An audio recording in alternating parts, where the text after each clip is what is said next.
Hello, Brighton fans and any other fans who might be watching. We are Teams Like Brighton. We are back. We are back, baby. And the transfer window has shut. Praise be. Tom, what are your thoughts on that and the fact that, Brighton's transfer window? I think the first main thing is that Moises Caicedo is here to stay, which is the best bit of business we had. I think it was fantastic from the club.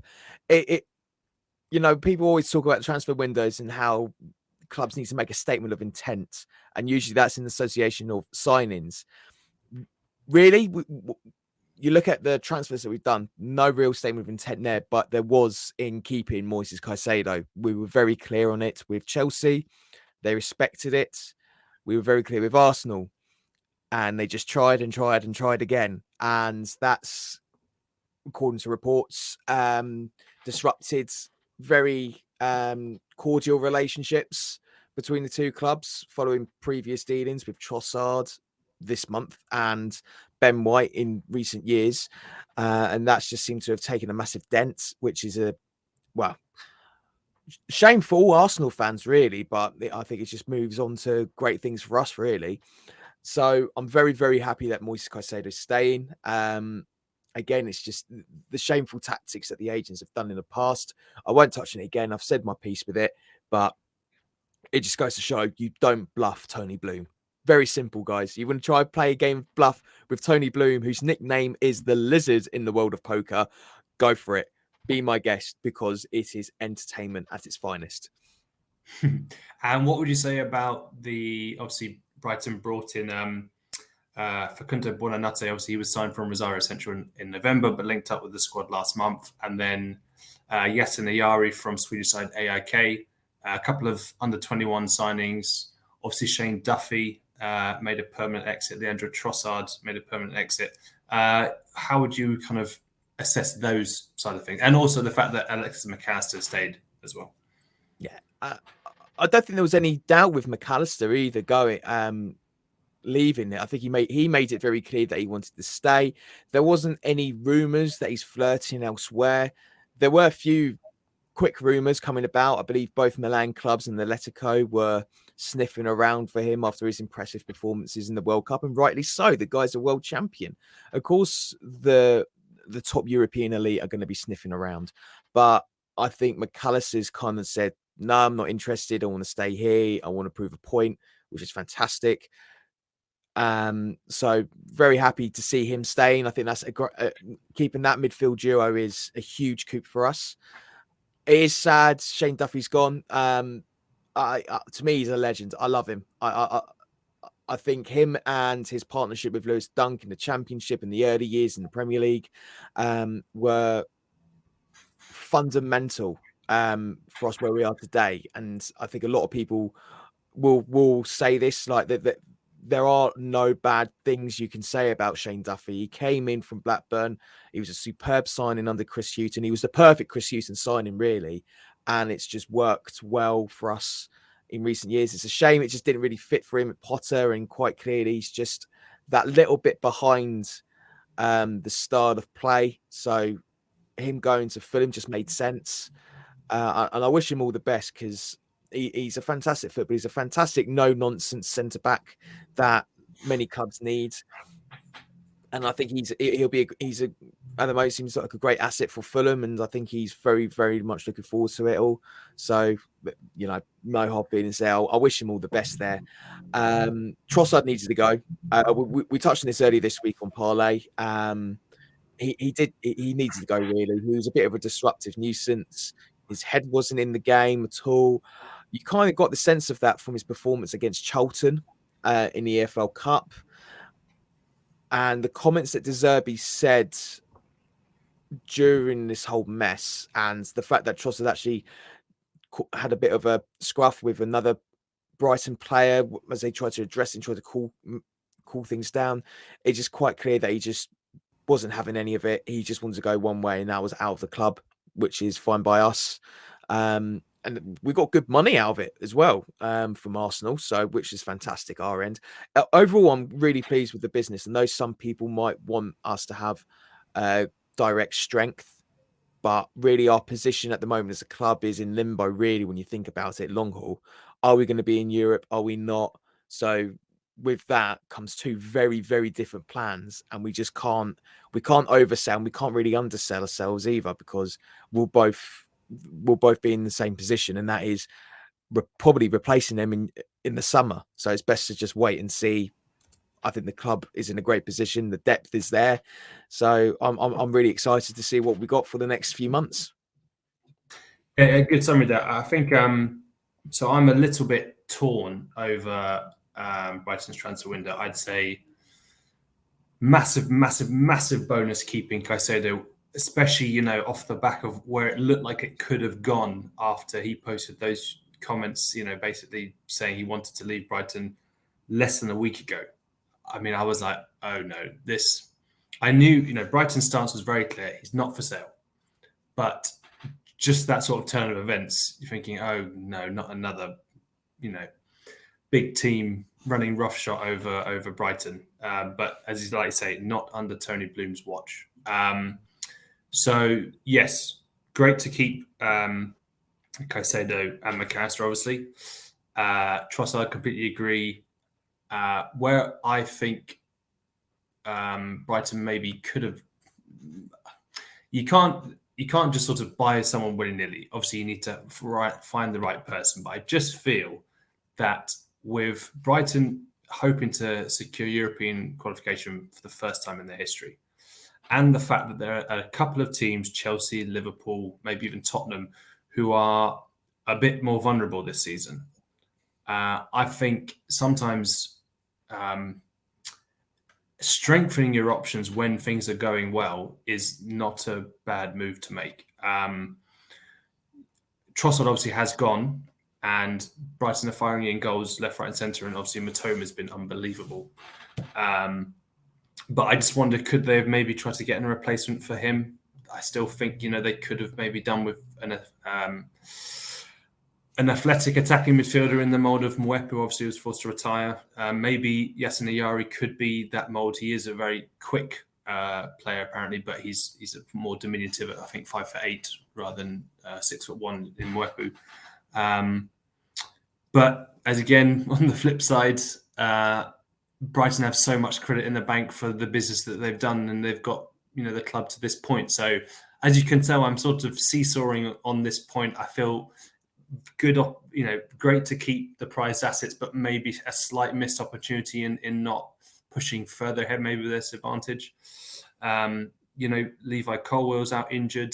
Adam Webster's injury prone at times. They were trying to sign Matt Vienko from Shakhtar Donetsk, obviously a club that De Zerbi used to manage. That didn't happen. Evan Ferguson's out injured. We don't know how long for. Hopefully it's not too serious. Danny Welbeck's injury prone as well. Undev hasn't been firing. I mean, I could be just nitpicking here, but I just feel that maybe a bit more strength and depth could help them qualify for Europe, in terms of there are lots of teams who have done this before. They've got that know-how. They know how to deliver in these maybe kind of top four run-ins. Brighton maybe don't have that experience, so they could have maybe had a bit more options available. But they still do have good options in terms of younger players. I just wonder if maybe a bit more experience or proven players at a certain level could have helped. But on the whole, I'd probably give it like a 7.5 out of 10. What about you? I think it's safe to say we could agree on that. 7.5 out of 10. Nothing really stands out. Kept the key players in. Happy days. It's the kind of brand where I'll call it a solid James Milner performance. 7 out of 10 every time. No problem. No fuss. So yeah, can't argue with that. But let's move ahead. Transfer window's gone. Weekend action. Looking forward to it. Bournemouth at home, which for some of us I still have nightmares of that 5-0 thrashing we suffered at home. I'm still recovering from that actually at times. Have to just reminded myself of that and just wish that never happened. Let's move on. Come on. Move on very quickly. Yes. I'm looking forward to this game. I think we can. This has all the makings of a solid 3 points for us, but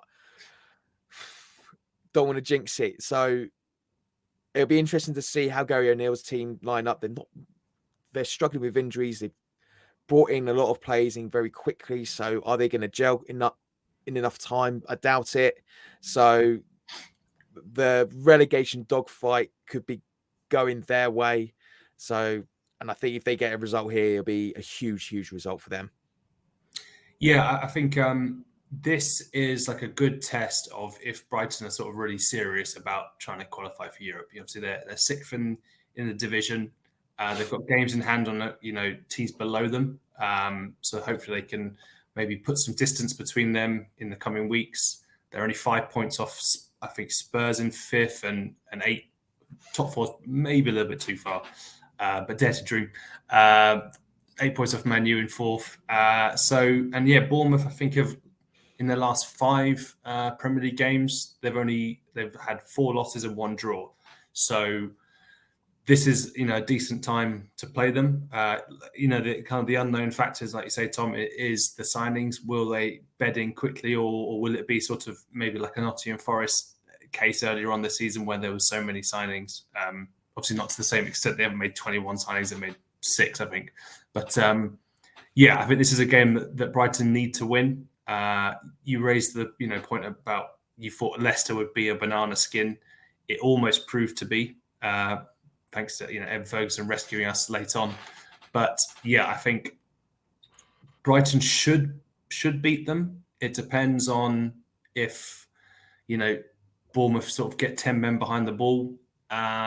If that will frustrate them, maybe like it was against Nottingham Forest in the 0-0 draw earlier on in De Zerbi's reign, or the loss to Brentford earlier on as well.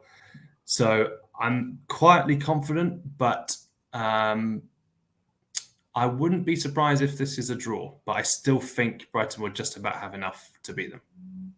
Yeah, absolutely. I completely agree there. But look, enough about us talking about Bournemouth. We are joined by Dan Davis over at Dorset Live, who will chat to us more about the Cherries and the insight in the squad and his views on Gary O'Neill as well.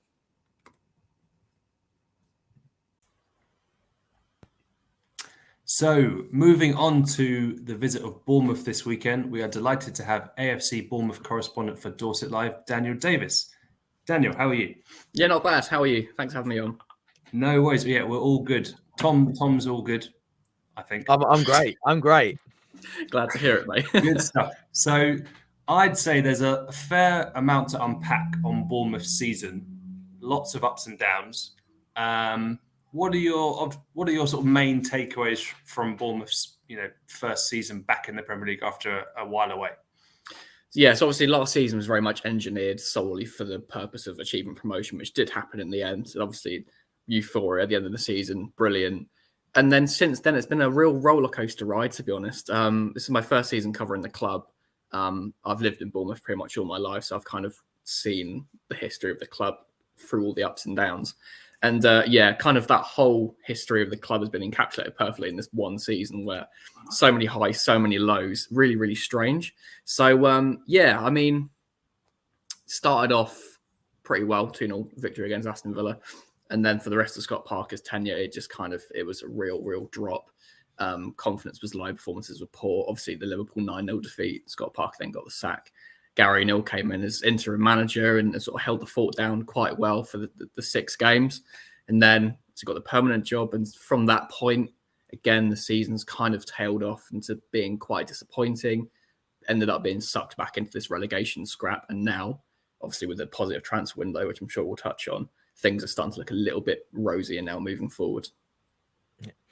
Dan, you just touched on that a little bit briefly about Scott Parker. Do you feel like as if the boards jumped the gun a bit too quickly with him and not giving him the chance that many neutrals outside of the club kind of felt would have been justified? I can understand why externally it maybe looked, a little bit like he like you say, jumped the gun. But internally at the club and from supporters and people close to the club, more important than anything are like the values of what AFC Bournemouth have been founded on and have thrived upon and over the decades since. So that's, a belief for togetherness. Like the motto for the club is together, anything is possible. And Parker, with those comments in the media, I mean, it was a bit of a baptism of fire for me, like my first few press conferences covering the club, and suddenly Scott Parker was coming out and saying, we're not equipped, we need transfers, you know, blah, blah, blah, blah, blah. This isn't basically good enough. Everything he said undermined everything that the club's about. So the primary reason why he was dismissed, and for me, you're looking at that as being the correct decision, because confidence of the team was rock bottom, as I say. He did undermine everything that AFC Bournemouth is about. So yeah, it said that the former owner, Maxim Demon, in his statement basically touched upon, the need for sort of respect and belief, and the words used in that almost appeared to be not like a swipe at Scott Parker, but confirmation that actually it wasn't dismissed because of results on the pitch. It was more the things that he was saying and doing away from it that basically, like I say, undermined the whole project that the club were trying to build this season. So, in your view, how do you think Gary O'Neill has done since taking the reins from Parker?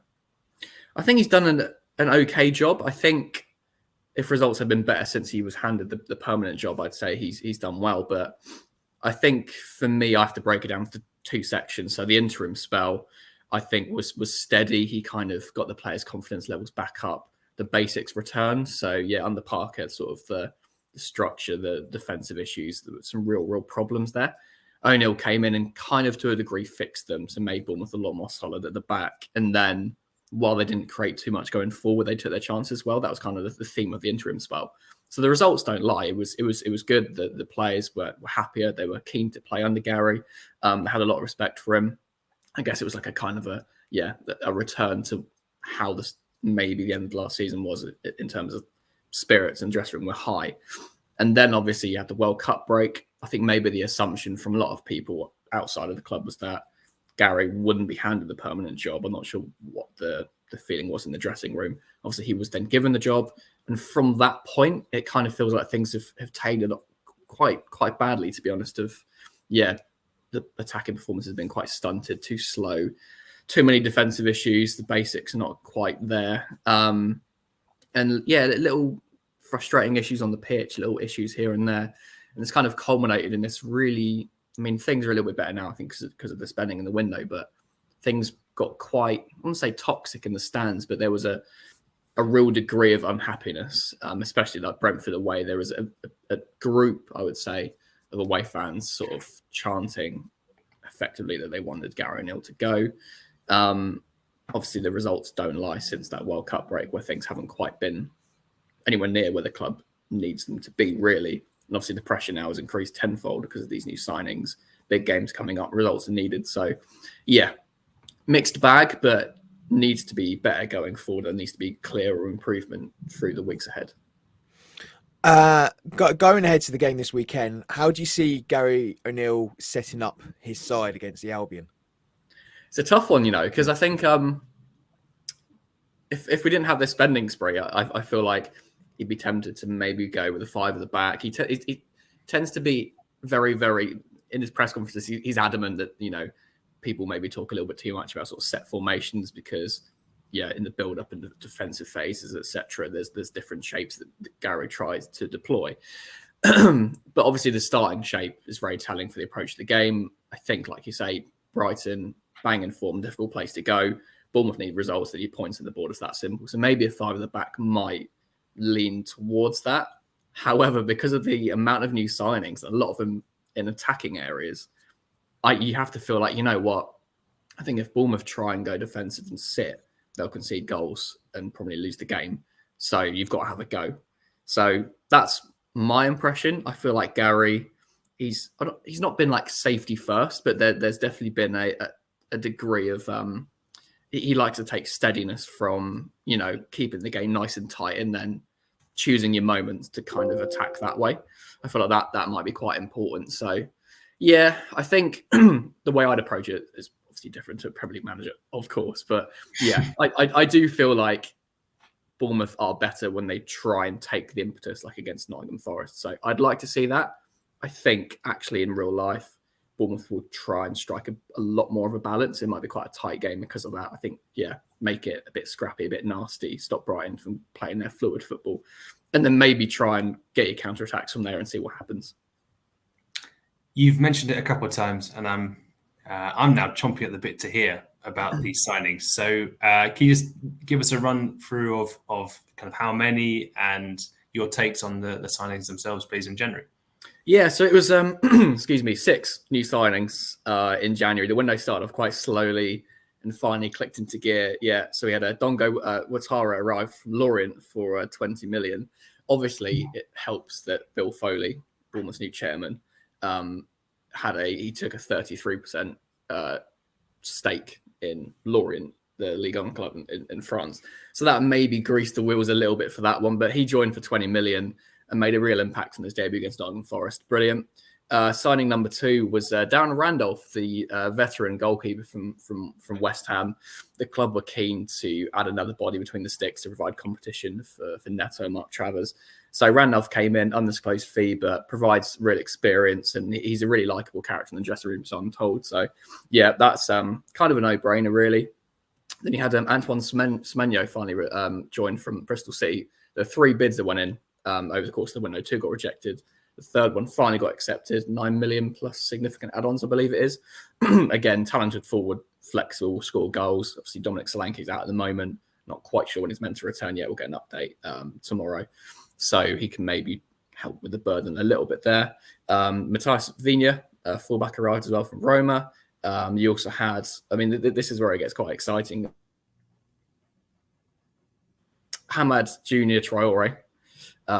He arrived from Sassuolo, originally on loan, but with an obligation to buy at the end of the season.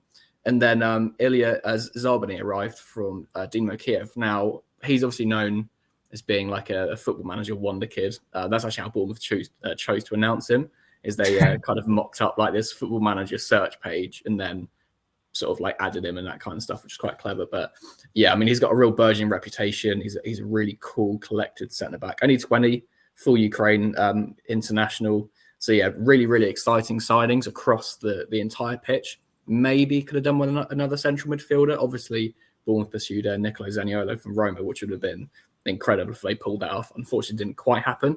But yeah, a lot of money spent, upwards of 50 million in this window, with the obligation to get Traore at the end of this, about 70 million. So yeah, it's a lot of money invested. So now obviously there's the time to back it up with results on the pitch. And realistically, where do you see Bournemouth finishing at the end of the season? It's a tough one because it will take a bit of time for these signings to gel. They're young. Some of them are raw. It will take a little bit of time to adjust. So I think maybe the expectation now is you need to get results. That's the bottom line. These new signings that have come in will obviously strengthen that sort of bid, but it's the Premier League. Every game is difficult. If you're slightly off your levels, you can lose easily. And time is quickly running out. It's February now. They need to get results as soon as possible. So I feel like, yeah, tricky run coming up as well. You've got Manchester City, Arsenal and Liverpool all in a row, same as the start of the season. And obviously Bournemouth lost those 3 games and didn't score a single goal. So it's a tough one. I do feel like supporters quite rightly are now saying, you know what, let's try and push to mid-table. It's possible. It's possible. What I foresee is a bit more of a struggle than that, because Bournemouth, first of all, I want to see clear strides taken on the pitch, clear improvement and an actual uplift in performance for me to be a lot more confident that they are capable of making that push to mid-table. For me, I'm still expecting a scrap around the bottom 5, maybe. I think at the start of the season, if you've offered Bournemouth 17th, they would have snatched your hand off. So that's still a success. However, with the new signings, the expectation now is, can they push higher up the table? Obviously, it's easier said than done actually doing that. And you touched upon one Bournemouth player. Can you just run us through the sort of injury news, caveated with potentially the fact that maybe a couple might return for the Brighton game? Yeah, so Dominic Solanke's out, obviously Bournemouth's key striker, very important to how they play, kind of stitches together moves, drops in, he presses from the front brilliantly, knows where the goal is. So he's a big miss. He picked up like an innocuous knee injury in training, I believe it is. Bournemouth and O'Neill are quite frustrating to the extent where they don't really give a clear time frame of when to expect him. It's kind of like a more of a rough period, and then maybe they might return during that. So Yeah, I don't think the injury is as bad as people first feared for Solanke. So I think he should be back relatively soon, hopefully. We're talking a couple of weeks, maybe, definitely not months. David Brooks obviously is he's working really, really hard in training, is now on the outskirts. He's had a real struggle. Obviously, thankfully, he recovered from cancer, fully recovered from that, and then came back in, played for the development squad, got a hamstring injury, ruled him out again, came back, and then picked up this really, really grim virus that kind of wiped half the squad out just after the World Cup break. So, yeah, he's fully in training. The club are keen not to rush him back, but maybe we might see a return for him in the near future. That'd be great.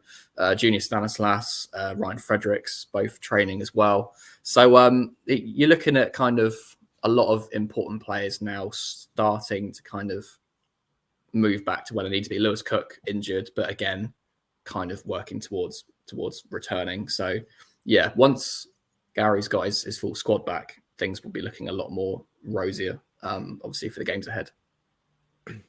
With the squads available for Bournemouth, who do you see will be the main threats for the Cherries? So I really enjoyed watching Dongo Ouattara against Forest because he's such a direct player. I have to admit, I love the way that Roberto De Zerbi plays his football. I really do. And obviously I've watched a lot of Brighton games and just tried to see if there's any areas that Bournemouth can maybe exploit. I think maybe the wing areas might be somewhere if you can sort of get the ball quickly there, potentially, on transition. So, yeah, I think Ouattara running directly at defences, he's unpredictable. He dribbles well with both feet. I feel like I'd like to see him start, and I'd like to see him sort of take the game by the scruff of the neck. Absolutely. Kiefer Moore, I mean, I'm assuming he'll start up front. Not really happened for him in recent weeks. He's been quite isolated. I mean, you know, the bloke is absolutely massive. It doesn't hurt to get a cross in the box and see if he can get a back post header or whatever. Just seems like those deliveries are quite thin on the ground for Bournemouth, really, in recent weeks, which is surprising. So there's a direct threat there, which is difficult for most defenders to deal with. It's whether or not Bournemouth can actually exploit that threat. And then I guess it depends who starts in midfield as well, or slightly behind the striker. Obviously, there's injuries and new signings coming. It's difficult to tell. I'd like to see Semenyo have a go. I think he's brilliantly direct as well. I'm not sure if he'll be thrown in from the start, but yeah. And Traore as well, Hamad Traore, he's one to keep an eye on. I think he's only 22, but he's going to be a cracking player. So again, a potential threat there. It would be his debut, so he needs time, but I'd like to see him given minutes, absolutely. And final one, sorry to put you on the spot. What is your prediction for this weekend's game? Oh, that's a good question. I think because of the necessity to get points now, I think it will be a 1-1 draw. That's me being optimistic, I have to say. Brighton, bang in form. It's a tough place to go. Like I say, De Zerbi's got them playing some really, really good football in Bournemouth. They've got some very clear vulnerabilities that hopefully have been addressed, partly with his new signings and partly on the training field since the last game. If everything goes well, I think there's a 1-1 draw in it if the game's tight and scrappy. If Bournemouth don't quite get their foot in it from the start and let Brighton start to dictate the ball, it could be a long afternoon, to be honest. But yeah, I'm hopeful. I'm going to be optimistic this week and say I'll take a 1-1 draw and we'll move on to the next one. Tom, what about you? I'm going to go. I'm going to be a bit brave here. I'm going to say Brighton 3, Bournemouth 1. Oh, not pulling your punches. I think, well, just going by your comments, Dan, I think if they go for a back five,